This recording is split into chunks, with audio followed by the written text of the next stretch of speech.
If you could recreate life, would you do it? If you could reconstruct a living, breathing, self-proliferating ecosystem, would you try? If you could witness with your own two eyes never-before-seen moments that take place within the depths of a rainforest, would you venture in? Well, I did, and every day I spot new creatures stepping into the light from the darkened vegetation, whole societies industrializing in the vines, and the most sacred of rituals being carried out between life forms so ancient they predate mankind in provenance by millions of years. Welcome to the magical world of Pandora and Arcadia, my giant cloud rainforest ecosystem vivarium, an ultimate reconstruction of Mother Nature within glass, now 9 months old, and with a hidden surprise for me to discover. Please subscribe to my channel and hit the bell icon. Welcome to the AC fam. Enjoy. Our rainforest has evolved beyond anything I could have ever imagined since its creation 9 months ago. If you're new, this is what Pandora used to look like. And today, it's a lush and bountiful tropical forest with a ton more creatures, plants, fungi, and even its own upper tree layer on the floor above. And today, we'll dive right into our forest and marvel at all the cool relationships the creatures have. I'll show you some of the amazing new creatures I spotted, and yes, even to this day I'm spotting new creatures, as well as catch up with familiar friends. And finally, we'll also be adding in a few new species for biodiversity. But as fun as this 9-month tour update was going to be in my mind, little did I know, an event was about to take place on this 9-month anniversary that would remind me that Mother Nature isn't always fun and games. But our journey begins in one of the most vital parts of the rainforest, the blackwater pond we call Aqua Noctis. It's fed by a waterfall that passes through UV lighting, mosses, little pockets in the rocks where beneficial bacteria live, and various rough surfaces which clean and oxygenate the waters and has allowed life within the pond to persist despite no maintenance. A pair of guppies were perusing through the rocks. The female was busy grazing from algae carpets, but the male had other ideas in mind. So babe, let's have kids. No, I'm busy eating. Not today. Sadly, these two were the only 2 guppies left in the pond, as our resident caiman had been eating them over time. And so them breeding was the last hope for their species, which has lasted many generations in Aqua Noctis so far. But the female was not in the mood and could care less about breeding. "Leave me alone," she bickered. But the male, with his shiny, colorful fins, was not going to take no for an answer. Over the next few minutes, I watched as the male kept trying his luck while the female continued to reject him and feed from the rocks.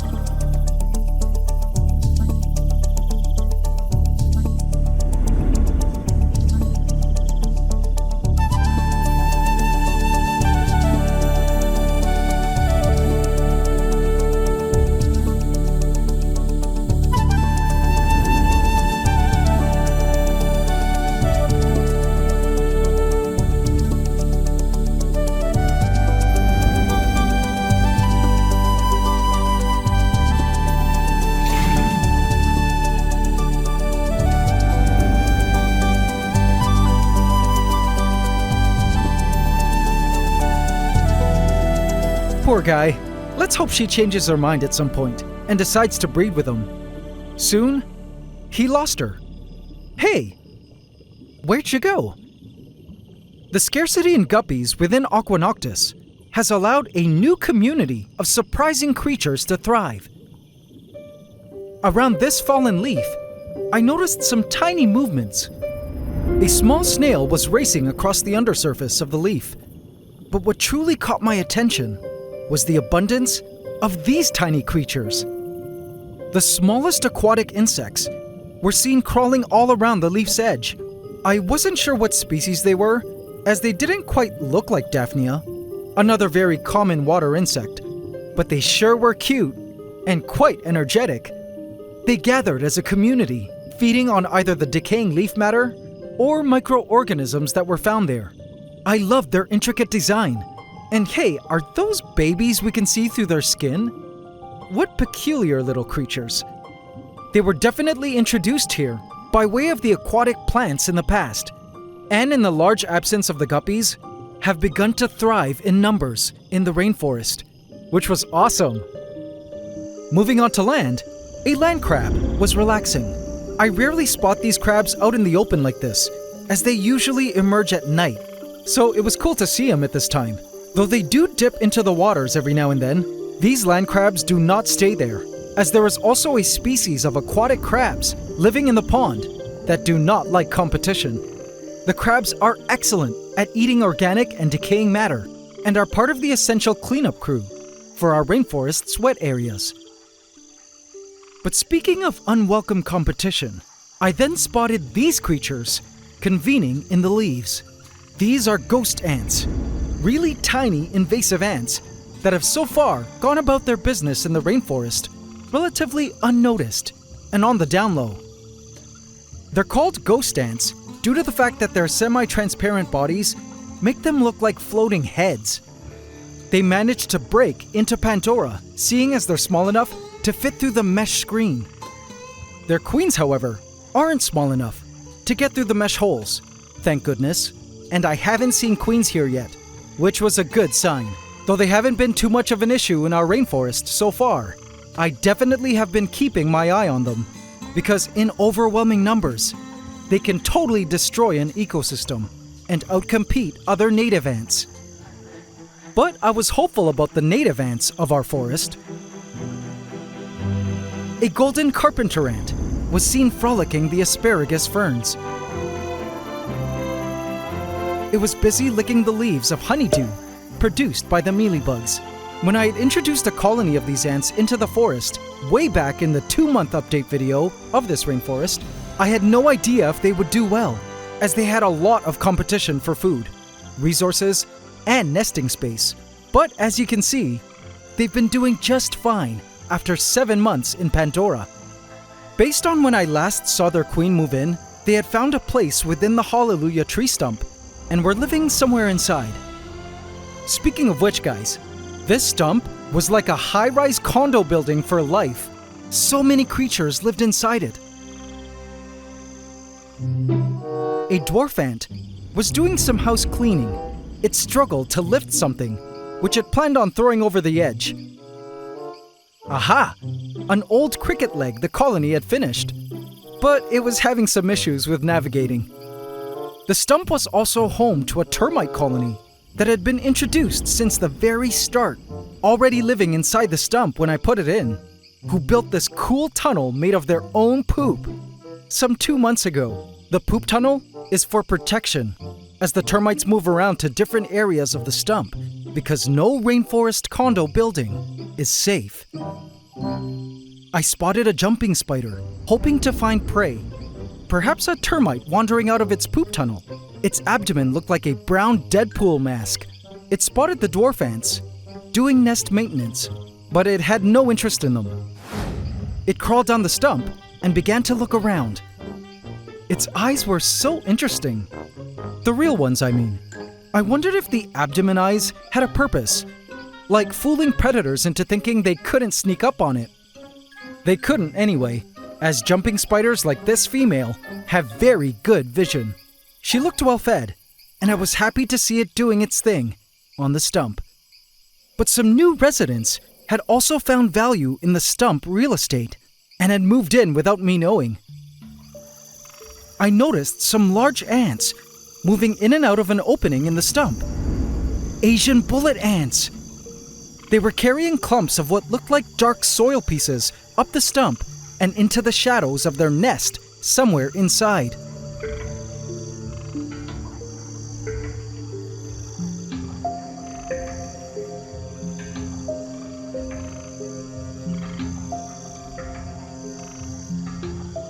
In fact, every few seconds, I would spot the ants with these soil pieces bringing the goods home.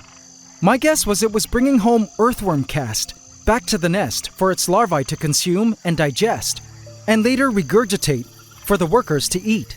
And interesting to see that they had chosen to live inside the stump, as I always thought this species was exclusively soil-dwelling. Guess not, and identifying these new and unknown behaviors is exactly why I love observing the creatures in Pandora. The Asian bullet ants were so thorough at sweeping through the forest, even collecting peculiar things from the vines that it brought back to the nest.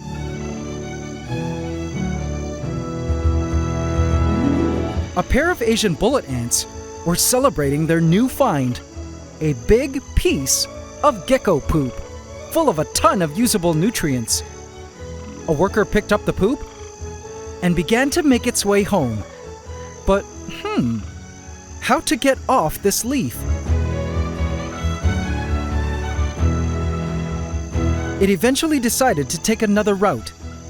It headed down the plant, moved across the surface of some driftwood,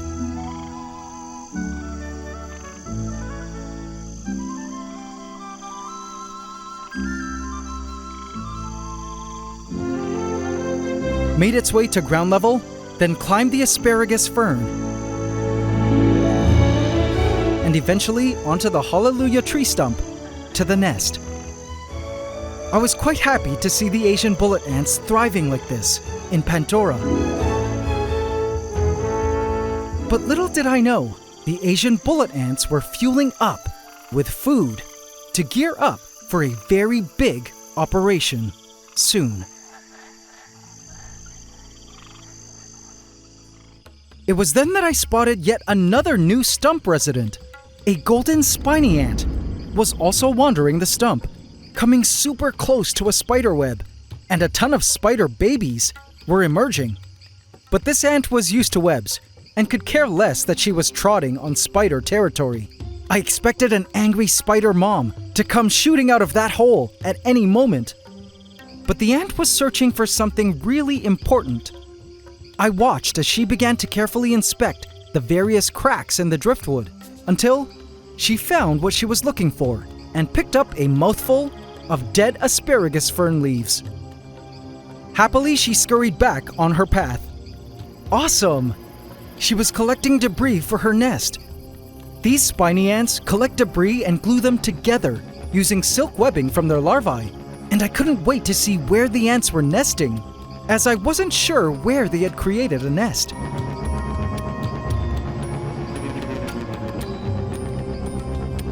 And then, I saw it.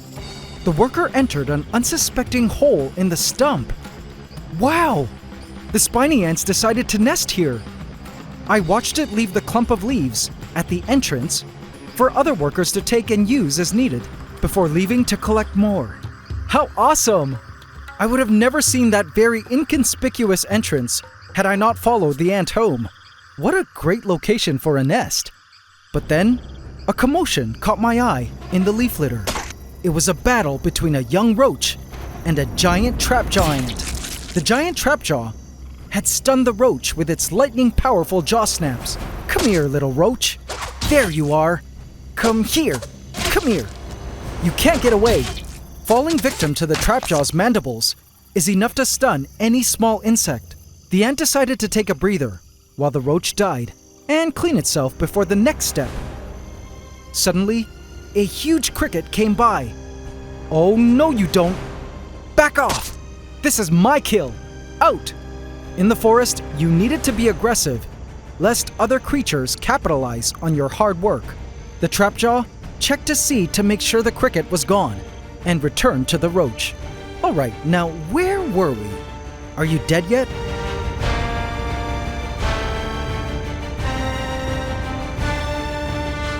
It began to pick up the roach by its limb, but it was still alive. It attempted another mandible blow, which sent the roach springing away. Hey, get back here! After seizing it with its jaws, the ant delivered a lethal injection from its stinger. There, that ought to put you down. It dragged the roach home, It delivered a couple more stings along the way, just in case.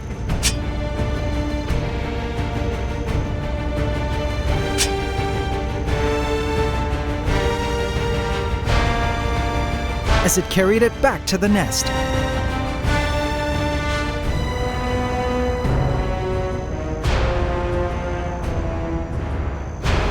Another cricket was waiting in the dark to steal the dead roach, but the giant trapjaw was not going to let it.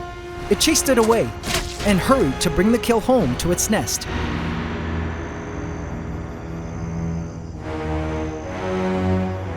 Which I discovered here, a small opening in the soil. I love these giant trapjaw ants so much and wish them well in Pandora. These crickets had a prominent presence in the rainforest. They could be seen everywhere, congregating on the stump, laying eggs in the soil, feeding on decaying matter in the leaf litter, and falling prey to a number of creatures, like the weaver ants of the rainforest, who were picking them off and carrying them up into the vines, where their leaf nests were located. But I wanted to continue adding to the prey insects and detritivores of our rainforest, so it was time to do that now. First, check out this related beauty, a cool slant-faced grasshopper. We've had slant-faced grasshoppers in here in the past, but they were totally hunted to extinction by past sunskink lizards. I was happy to bring them back to Pandora. Check out that hilarious slanted face. Next, I've been wanting to add these forever. These are a pair of forest roaches caught from my yard. They're native to where I live and have been feeding on dog kibble in their holding container. This one in particular was extra hungry, and you'll see why shortly. I've been wanting to add these because roaches are extremely important to an ecosystem. This species is not a domestic pest, so they aren't a problem in human homes, and they help eat decaying matter in the forest. What's awesome is that the hungry one just gave birth to an ootheca, an egg case, attached to her abdomen. From it, we'll hatch a ton more of these roaches, and I feel they would bring great value to our ecosystem. Let's add them in now.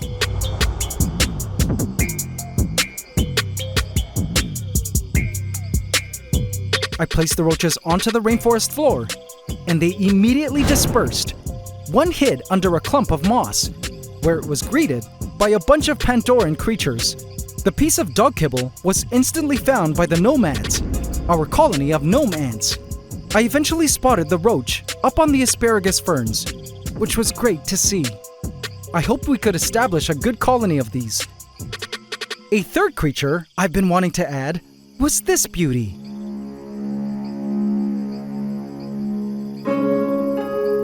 This was a large red millipede I found also in my yard.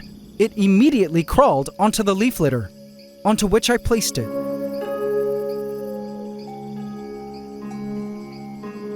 And began to wander the soils, which were full of gnome ants.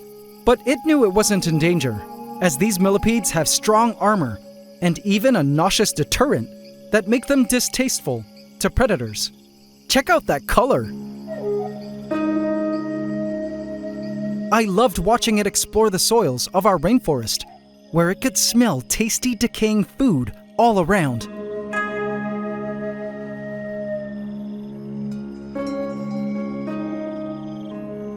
It eventually crawled into a darkened hole where it would retire before emerging at night. In terms of predators, I spotted Snip, our baby sunskink, born from adult sunskinks who used to frolic Pandora, basking on the stump. He was so cute and was growing very fast. When he reaches full size, he'll be eating a ton of insects, but for now he preys on smaller insects like young roaches, young crickets, termites, spiders, and flies. He's super active and likes to climb.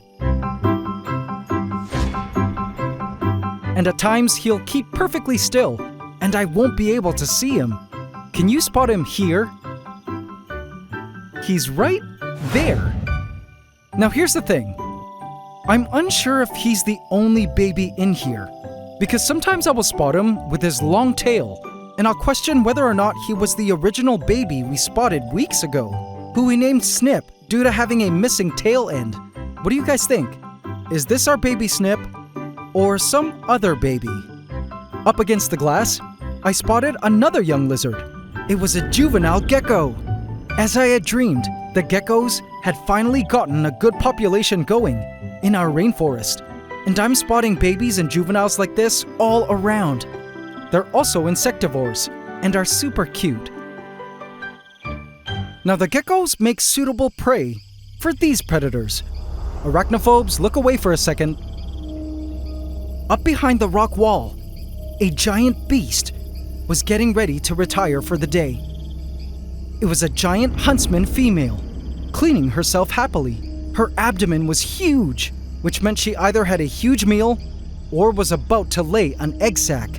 I don't know if this was our Lady Deathstrike, one of the OG female huntsman spiders we placed into the rainforest many months back, or if it was one of her offspring. But it was great to see the huntsman spiders thriving in these lands, as they were essential to a healthy ecosystem to help keep prey insect populations down.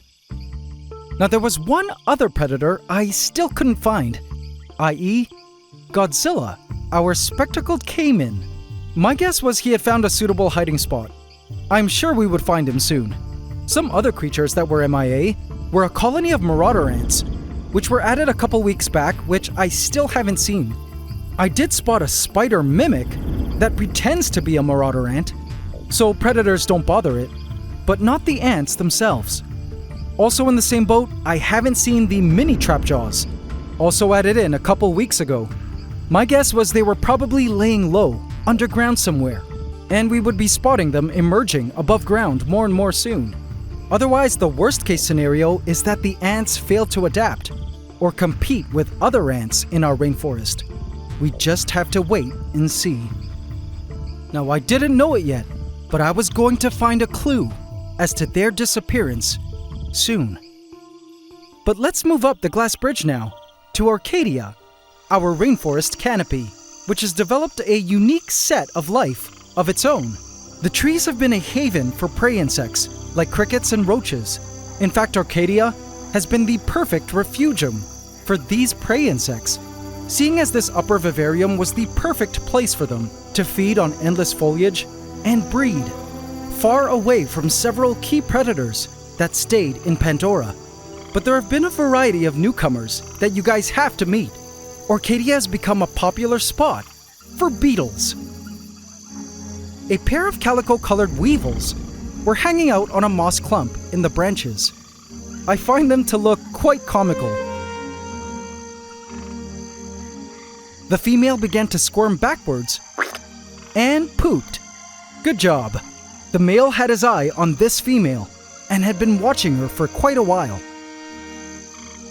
And after a few moments, he finally summoned up the courage to make his move. He approached the female, mounted her, and rotated around searching for her cloaca. And success. The two were breeding now. This was awesome. All right, let's give these two some privacy, because they'll be Oh, okay.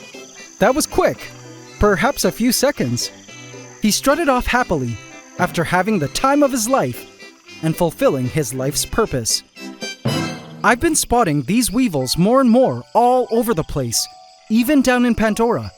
So I feel the weevils have now become a long-term fixture in our rainforest, which was awesome to see. But these weren't the only weevil species in Arcadia. I was mind-blown when I spotted this gorgeous specimen. A large pink weevil sat in the foliage, looking like a pretty piece of candy. What an incredible beetle species! Again, this pretty one must have been introduced into Arcadia, along with one of the plants. Check out those cool toe pads! It also had a cool pattern on its back.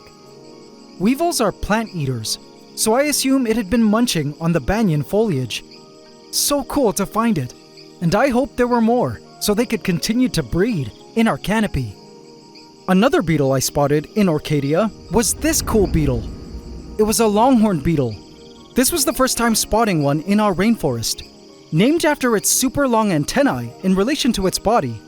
I suspect this longhorn beetle was introduced here via the wood, perhaps as a larva, as these beetles feed on and burrow into wood. Pretty cool to see it here. It certainly had plenty of wood to feed on and choose from in our forest. Sadly, I spotted the giant click beetles I added last week, dead in the puddles. This could mean a few things.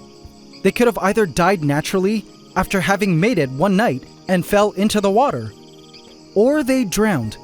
Either way, the decaying beetles in the water was releasing some serious nitrogen into the water, which the plants were totally loving, particularly our banyan trees, which have exploded in foliage.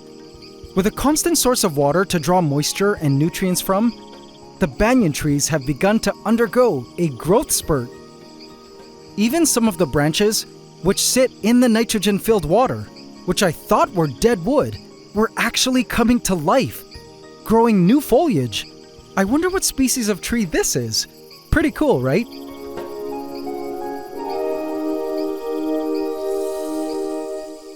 And then I spotted this formidable creature. Let's talk about this ant. Last week was a bit of a roller coaster ride when I first began spotting these mysterious bright red ants in Arcadia's foliage, which, after scientific identification in the lab, turned out to be a non-native species of Tetramorium ant. They were now being spotted more and more foraging the leaves of the banyan trees. Now, it was later clarified by the scientists of the lab that though the species is currently listed as invasive in my country, that status is still actually under some debate, seeing as they're native to countries very nearby, geographically speaking. So they may turn out to be a native or simply classified as non-invasive introduced species with low ecological impact. Either way, I have resolved to keep my eye on them in our rainforest to make sure they didn't pose a danger to our ecosystem. Other ants here in Arcadia were, of course, more weaver ants in the upper foliage, as well as black carpenter ants, whose nest I still haven't been able to locate. Anyway, I was quite happy with the number of ant species our rainforest so far was sustaining, and peacefully at that. At least, that's what I thought. A discovery the next day would be the biggest surprise.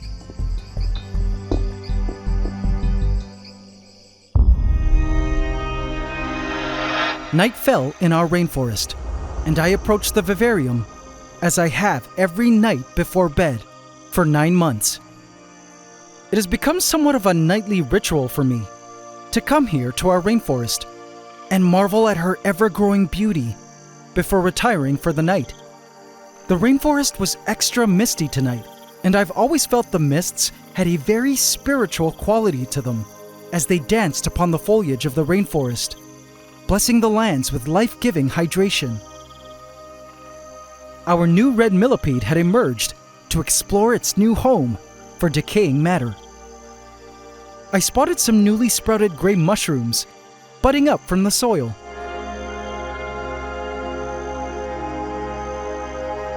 Crickets were busy frolicking the ground for edibles. I began to think about how awesome this world we created truly was. I followed one of the many paths of nutrients in my mind, starting up in the vines above, which had leaves that were wilting, and falling off, either into the water, where they would decay and offer nutrients to the aquatic life, or onto the forest floor. When on the forest floor, detritivores would eat them, and their poop would become the soil, into which the roots of the vines have stretched out, gathering the nutrients it needed to bring back up to create new vine leaves, to start the cycle all over again. There were innumerable cycles of nutrients like this in our rainforest, which to me meant our mission to create a living ecosystem within glass had been a great success.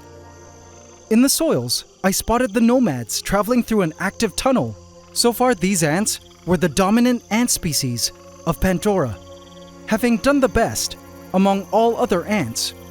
I wondered if they would ever be dethroned by another competing ant species. We just have to wait and see. And as I continued to look around, I then spotted an oh-so-familiar eye. Aha! There he is! Ladies and gentlemen, Godzilla, hiding in the moss, staring right at us. He'll be emerging soon to hunt, as it's his waking hour. I began to realize how far this rainforest has come in 9 months. I also couldn't believe our rainforest was 9 months in age. Time seems to just fly by when you're having fun, right? I was grateful to have such a calming slice of nature here for us to watch whenever we needed to escape the noise and uncertainty of the world, or focus our attention on something stable, something real, in an increasingly dizzying digital age. The organicness of our rainforest was always refreshing to me, with its new plants springing up everywhere, new creatures to find, new life showing up at every square inch. It was somehow very comforting to get lost in this dynamic biological world that continues to create more life, a system that grows more beautiful, more abundant, more robust with time. Staring into Arcadia, too, was nothing short of magical, like beholding the firstborn child of Pandora, its living upward extension of forest space, with which it was exchanging air, water, and life. Still young, but following in Pandora's footsteps to become a unique ecosystem of its own. I couldn't help but feel moved by the wonder of these slices of rainforest we created, microcosms of the living biomes that make up our planet. Our project over the past 9 months has been enlightening beyond anything I could have ever imagined. And I went to bed feeling grateful for the past 9 months and excited to see what new discoveries were to come next.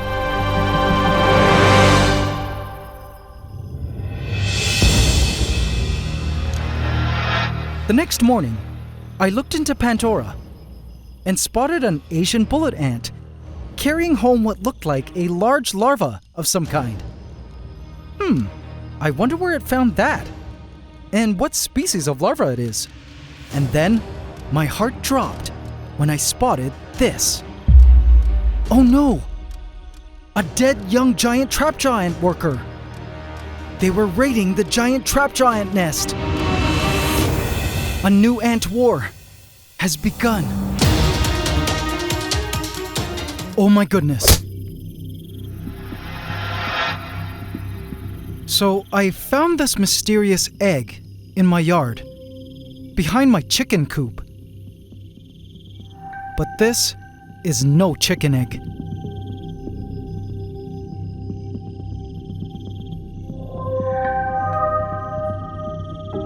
Hello, my precious beast. Rest well. Guys, are you thinking what I'm thinking?